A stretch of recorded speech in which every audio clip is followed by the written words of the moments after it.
დავიბრუნეთ ტატა გესმის ჩვენი ხმა. მოგესალმებით. ტატა სალამი. გვიანბე თუ შეიძლება ღონისძიებასთან დაკავშირებით, ანუ რა აქტივობები იგეგმება პირველიდან 7-მდე, რას გეგმავთ შეზღუდული შესაძლებლობების მქონე პირებთან დაკავშირებით? მოგესალმებით, დიდი მადლობა, რომ დაინტერესდით ამ თემით. გეტყვით, რომ შეზღუდული შესაძლებლობების მქონე პირთა ინტეგრაციის პროგრამა ეს არის სამინისტროს პრიორიტეტი. ჩვენ ამ პროგრამის ფარგლებში ძალიან ბევრ ღონისძიებას ვატარებთ წლის განმავლობაში და სწორედ აი 3 დეკემბერთან დაკავშირებით, რომელიც გახლავთ შეზღუდული შესაძლებლობის მქონე პირთა უფლებების დაცვის საერთაშორისო დღე, ამ დღესთან დაკავშირებით გვაქვს დაგეგმილი მთელი კვირეული, სადაც ჩვენი წლის განმავლობაში განხორციელებული პროექტების შედეგებს და სხვა პროექტებს ეს პრეზენტაციას ვუკეთებთ. Ქონდა გუშინ ინტეგრირებული დებატები უსინათლოთა ჩართვით. დღეს ზუსტად აი 9 საათის წინ დასრულდა მეორე ჩვენი ღონისძიება, რომელიც ითვალისწინებდა გამოფენა გაყიდვას. ჩვენ სტუმრად ყავდა მარტყოფის შშმ პირთა პანსიონატის ბენეფიციარები და ამ წუთებში მიმდინარეობს ორგანიზაცია პირველი ნაბიჯის ბაზაზე ჩვენი მხარდაჭერით მეკლდეურთა კედლის პრეზენტაცია და გახსნა, ანუ იქ ყველა მსურველს შეიძლება უფასოდ შეისწავლოს მეკლდეურობა. ეს რაც შეეხება ამ ორ ღონისძიებას.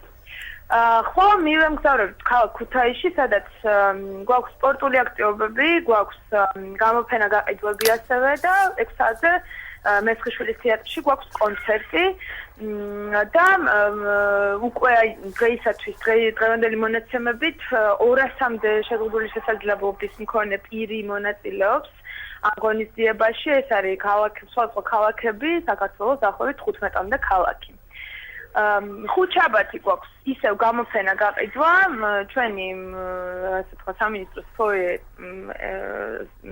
ეთმობა ახალგაზრდებს, რომლებიც სწავლებას გადიოდნენ ორგანიზაცია თანადგომაში, ესეც ასევე ჩვენი მხარდაჭერილი პროექტი არის. მათ მიერ ხელნაკეთი ნივთების და ნახატების გამოფენა გაყიდვა იქნება.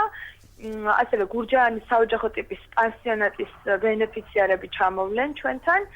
ხოლო პარასკევს კი ამ ღონისძიებათა, ასე ვთქვათ, მთელ კასკადს დაასრულებს საღამოს 7 საათზე მოძრაობის თეატრში თეატრალური დადგმა, პანტომიმის დადგმა პარიზის ღვთისმშობლის ტაძარი,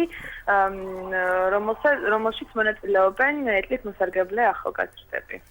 რა მაგარია. ტატა, ანუ როგორც ვთქვი, არა მარტო თქვენი სამინისტროს, არამედ საერთოდ ხელისუფლების ერთ-ერთ უმნიშვნელოვანეს პრიორიტეტად ითვლება ამ ადამიანების ინტეგრირება, ხო, საზოგადოებაში. თუ არ ვწდები. ნამდვილად, რადგან 2013 წლის იანვრიდან შშმ პირთა ინტეგრაცია საზოგადოებაში ჩვენი ერთ-ერთი პრიორიტეტული მიმართულებაა, რა თქმა უნდა, სხვა მიმართულებებთან ერთად და ამ მიმართულების ფარგლებში ხორციელდება ძალიან ბევრი სხვადასხვა პროგრამა, ეს არის სპორტულ აქტივობებზე დაყრდნობით, ასევე არის კულტურულ შემოქმედებითი, ასევე არაფორმალური განათლების, გვაქვს ასევე გადამზადების სხვადასხვა პროექტები. აი სწორედ მაგასთან დაკავშირებით მინდა და მეკითხა, ბოდიშს გიხდით გაგაწყვეტინეთ, ანუ და იქნება აი კონკრეტული რამე ფაქტებიც გითხრათ, დაუშვათ იგივე სხვა ასეთი ახალგაზრდების мотиваციის ასამაღლებლად, თუ მოხდა ვიღაცების დასაქმება თუნდაც ან თქვენ სამინისტროში, ან რაღაც სხვადასხვა სფეროებში, არ ვიცი, თუ რამე ეგეთ კონკრეტულ ფაქტებს ფლობთ, რომ გაუზიაროთ ჩვენ მსმენელს და მაყურებელს. დიახ. ჩვენ ზუსტად დაახლოებით 1 თვის წინ გვქონდა კომპანია Heidelberg-თან ერთად ერთობლივი მარათონი, რომლის ფარგლებშიც ერთჯერადად დასაქმდა 25-მდე შეზღუდული შესაძლებლობის მქონე პირი. ასევე კომპანია Red Bull-თან მქონდა ეს სოფლიო რბენა რომ იყო, აი მანდ იყო დასაქმებული 30-მდე შეზღუდული შესაძლებლობის მქონე პირი. ერთჯერადად თუ დასაქმდნენ, ანუ სტაბილური შემოსავლით და ეს ორი პროგრამა იყო, ეს ორი პროექტი იყო ერთჯერადი დასაქმება, თუმცა არის აი მაგალითად ჩვენი სამინისტროს ერთ-ერთი პროექტი არის პივოტ პოინტის აკადემიაში შეზღუდული შესაძლებლობის მქონე პირებს ეძლევათ შესაძლებლობა გაიარონ ვიზაჟის, მანიკურ პედიკურის სასწავლო სრული კურსი და შემდეგ დასაქმდნენ ასევე სხვა სალონებში, ანუ გადამზადებასაც ითვალისწინებს. ყველანაირად ვცდილობთ რომ მათ ხელი შეუწყოთ იმაში რომ რაღაც შეისწავლონ იგივე ხელობა ეს სახელობო ზუსტად ხუჩაბაც გამოფენასთან დაკავშირებით რომ სახელობო სწავლება მიმდინარეობს იქ უკვე 3 თვე არის და ეს ახალგაზრდები სწავლობენ სხვადასხვა ხელნაკეთი ნივთების შექმნას და ეს სხვადასხვა ისეთ ხელსაქმეს, რომელიც შემდეგ მათ დაეხმარება იმაში, რომ დასაქმდნენ. ტატა, იცით რა მაინტერესებს?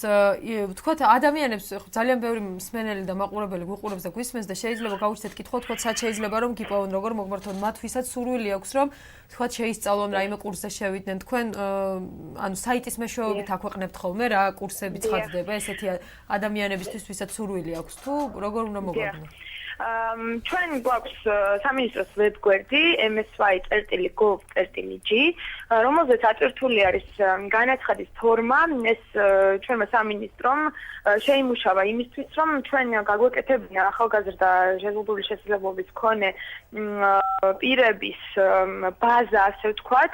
იქ არის მოცემული სხვადასხვა მონაცემები, სახელი, გვარი, ჰობი, ანუ ინტერესის სფეროები. ამით ჩვენ ვახდენთ შესაძლოა პირთა იდენტიფიცირებას, ამით ჩვენ ვახდენთ კურსების დაგეგმვას ალბათ, ხო? რაც უფრო მეტი იქნება ინტერესი კონკრეტული სფეროს. და იქიდან გამომდინარე, რაზეც არის უფრო მოთხოვნა, მაგალითად გვაქვს ასევე ჩვენ არაკლუბის შემსწავლელი ვარჯიშები ზუსტად ერთი თვე არის დაწყებული, ანუ გუნდი შეიქმნა, ასევე მეკლდეურობის უფასო ვარჯიშები არის შეშემოპირებისთვის, უსინათლოებისთვის შაში,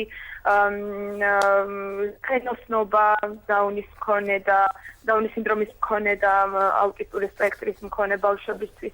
სხვადასხვა ეს ღონისძიებები, რა თქმა უნდა, ჩვენს ვებგვერდზე არის აწვრთული და თუ ადამიანები შეესწებენ სწორედ ამ განაცხადის ფორმატს, მათ ონლაინ